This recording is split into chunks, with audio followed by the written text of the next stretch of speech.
Guys, हमारे देश में ना जैसे पुरानी हवेली वगैरह का काफ़ी नाम होता है कि पुरानी हवेली जैसे दिमाग में आता था कि इसमें सोना चांदी होएगा, काफ़ी सुंदर हवेली हुई है, काफ़ी बड़ी हवेली हुई है।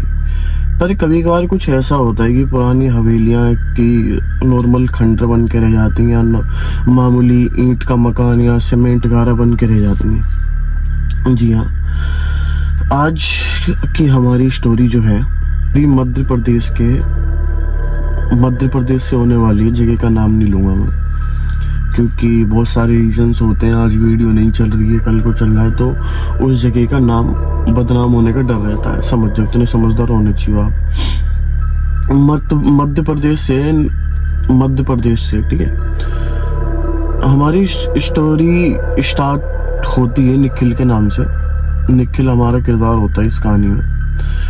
निखिल शहर का पढ़ा लिखा लड़का होता है। वो बढ़िया अपनी मस्त लाइफ शहर में काट रहा होता है।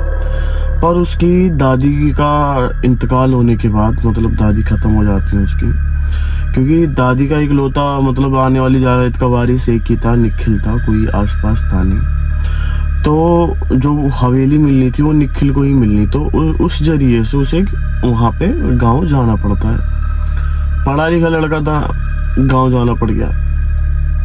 पर गांव जाते ही उसे वहाँ का हवेली का नौकर एक चिट्ठी पकड़ाता है, दादी की शर्त। गाइस, स्टोरी में आगे बढ़ने से पहले बस मैं इतना ही कहना चाहूँगा कि अगर हमारी स्टोरियाँ अच्छी लगती हैं, स्टोरी काफ़ी दिनों बाद आई है, सबसे पहले आप सबको हाथ जोड़ के मेरा सॉरी है, क्योंकि स्टोरी यार समझ ही नहीं आ रहा था क्या हो रहा था मेरे साथ। अब मैं एक दावा करके जा रहा हूँ, इस चैनल पे पर डे की एक वीडियो डेली आएगी, चाहे कुछ भी हो जाए मैं लेके आऊँगा, ठीक है। चाहे कितनी भी सर्च करनी पड़े, कुछ पूरा दिन काम करना पड़े, मैं करूँगा।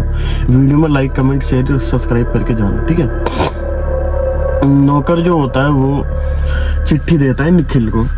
उस चिट्ठी में ये लिखा हुआ होता है कि अगर निखिल इस हवेली के 11 रातें गुजारेगा, सिर्फ 11 रातें गुजारने का सवाल है, तभी उसे इस हवेली की जायदाद मिलेगी, नहीं तो वो इस जायदाद से बेदखल हो जाएगा। और लिखा था कि इस हवेली के अंदर पीछे एक कमरा है जो जंजीरों में बंधा हुआ है, उसे उस गलियारे में नहीं जाना है और उस दरवाजे को नहीं खोलना है, बस इतना था। पर निखिल थोड़ा शहर का था, उसका ये था कि यार नहीं जाना, इसका मतलब क्या होता है। तो वो थोड़ा सा शहरी माइंड सेट, मैं नहीं मानता इन सब चीज़ों में लगा हुआ था। चिट्ठी पढ़ने के बाद निखिल की एक दो रातें तो मतलब जैसे एक दो रातें तो काफ़ी ढंग से निकलती हैं, पर जैसे ही तीसरी या चौथी या कह लो जैसे जब एंड होने वाले होते हैं 11 दिन, उसके 2-3 दिन पहले से ही उसे कुछ आवाजें सी सुनाई देने लगती हैं। आवाजें कह लो, कुछ भी कह लो, उसे दिक्कत से आने लगती है कुछ। उसे जैसे जंजीर के पीछे जो या कोई पुराना झूला हो, वो झूल रहा, झूले झूलने की जैसे लोहे वगैरह में जंग नहीं लग जाती है, वैसे वो उड़ जाता है। उसका डर भी रहता है कि यार कहीं कुछ। फिर वो अपनी मोमबत्ती लेके इसलिए उड़ता है क्योंकि लाइट कभी कभार चली जाती थी वहाँ पे। तो जैसे ही लाइट गई, ये सब हलचल वगैरह वहाँ पे होनी शुरू हो गई। तो जैसे जब निखिल अपनी मोमबत्ती लेके उस जगह के आगे बढ़ता है ना, वो आगे देखता है, वो देखते ही उसका खून से सूख जाता है। वो देखता है कोई इंसान है, वो जोर जोर से गेट को पटक रहा है कि खोलने की कोशिश कर रहा हो। जो जंजीर है बिल्कुल टूटने को ही हो रही है, पर वो टूट नहीं पा रही है।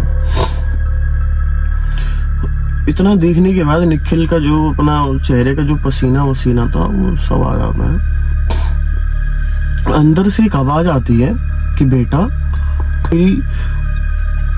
जंजीर खोल दो, मैं बहुत सालों से भूखी पड़ी हुई हूँ, मैंने कुछ खाया पिया नहीं है, प्लीज मेरे को गेट के अंदर से आने दो। निखिल को ये पल को लगता है कि मेरी माँ की आवाज है, वो मेरे को पुकार रही है। उसके अंदर ये शक्ति के अंदर ये ताकत थी। वो निखिल पागल हो जाता है। वो जैसे ही थोड़ा सा आगे बढ़ता है जंजीर छूने के लिए, उसे एकदम से ध्यान आता है मेरी माँ तो काफी सालों पहले जा चुकी है। तो एकदम से हाथ पीछे खींच लेता है। इतना देखने के बाद भी वो देखता है कि एक अंदर से एक हाथ आ रहा है, उसकी जो नाखून है वो काफी पथरीले पतले पीले पीले से, एकदम जैसे सड़ से गए हो काफी सालों के बाद से, पर वो जबरदस्ती जिंदा रखा हुआ उसे कैसे भी करके।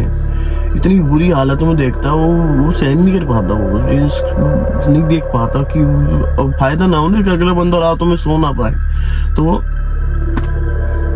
भाग जाता है।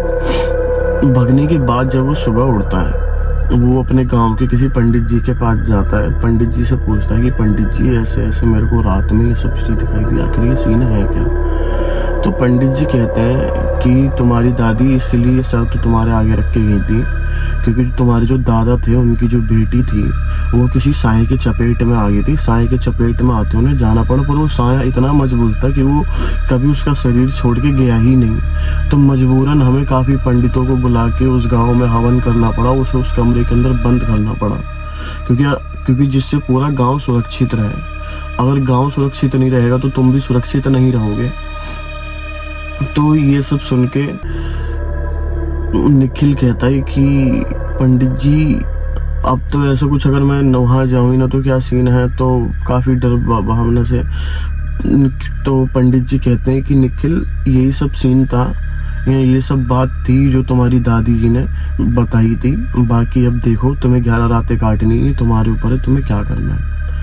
निखिल फिर उस आवाज़ का आदी हो गया, उसे एक आदत सी हो गई थी कि रोज रात में आवाज़ें सुनने की, बोलने की। उसे फिर फर्क नहीं पड़ने लगा, आराम से दिन काटने लग गया। 11 दिन पूरे हो गए, जायदाद मिल गई, हर चीज़ हो गया।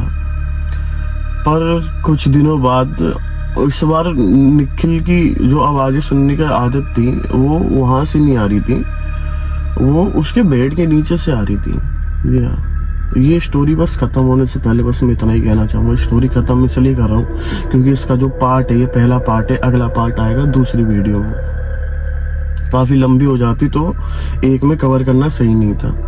बाकी कभी कभार कुछ हवेलियाँ ऐसी होती हैं जो जायदाद छोड़ के नहीं जाती, जायदाद के नाम पे कुछ और ही छोड़ के चली जाती हैं प्रेत, और इन्हें अगर आपने नुकसान पहुंचा दिया, कुछ नाराज कर दिया, तो आपका नाराजगी तो ये निकाल कर रख देती हैं अच्छे से।